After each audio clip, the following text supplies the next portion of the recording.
गुरुदेव, अभी हाल ही में नए शंकराचार्य को उन्हें पदासीन करते समय हाथ में दंड प्रदान किया गया। कृपया इस प्रथा का महत्व बताइए। संन्यास माने पूर्ण मुक्ति, सब मुक्त हो गया, अभी कुछ नहीं। जब इतना मन विकसित हो जाता है, मन ब्रह्म में समा गया, अब कुछ ना करने का कुछ है ना कुछ है, फिर जीवन चले कैसे? तो जीवन को संभाल के रखने के लिए दंड देते, माने दंड को रोज कुछ करना पड़ता है, उनको दंड लेके जाना पड़ता है। माने प्रज्ञा को, समाधि के साथ प्रज्ञा को जागृत रखने के लिए दंड देते हैं हाथ में। माने एक तो समाधि की अवस्था में व्यवहार सब समाप्ति हो जाता है, बाहर का कुछ नहीं। सन्यासी माने वही है, बाहर की दुनिया को त्याग दिया, मगर कुछ जिम्मेदारियां उठानी पड़ेगी। वो जिम्मेदारियों के लिए वो दंड दिया गया। लेकिन उससे पहले जिम्मेदारी थी, जनेऊ थी, शिखा था, ये सब था कि आपको, आपका जिम्मेदारी है समाज के प्रति, माता पिता के प्रति, धर्म के प्रति।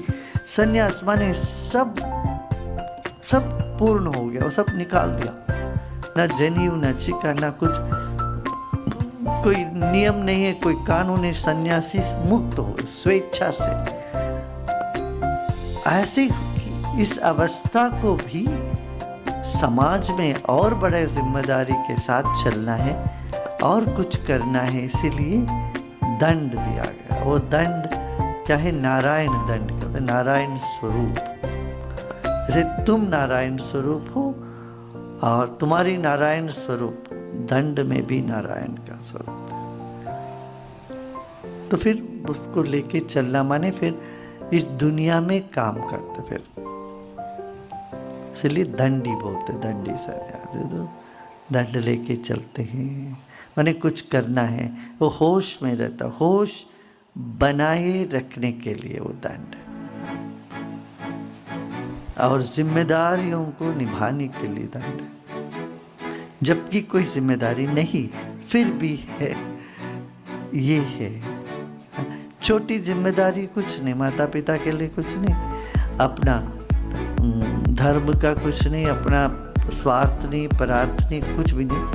मगर जब तक शरीर है तो दुनिया में कर्म क्षेत्र से भी मुक्ति नहीं, तो कर्म तो करते रहना पड़ेगा। उसके लिए वो दंड का धारण करते हैं। ये सिर्फ प्रतीक है,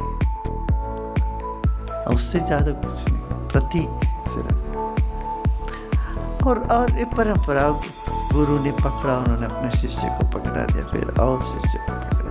परंपरा का एक विधान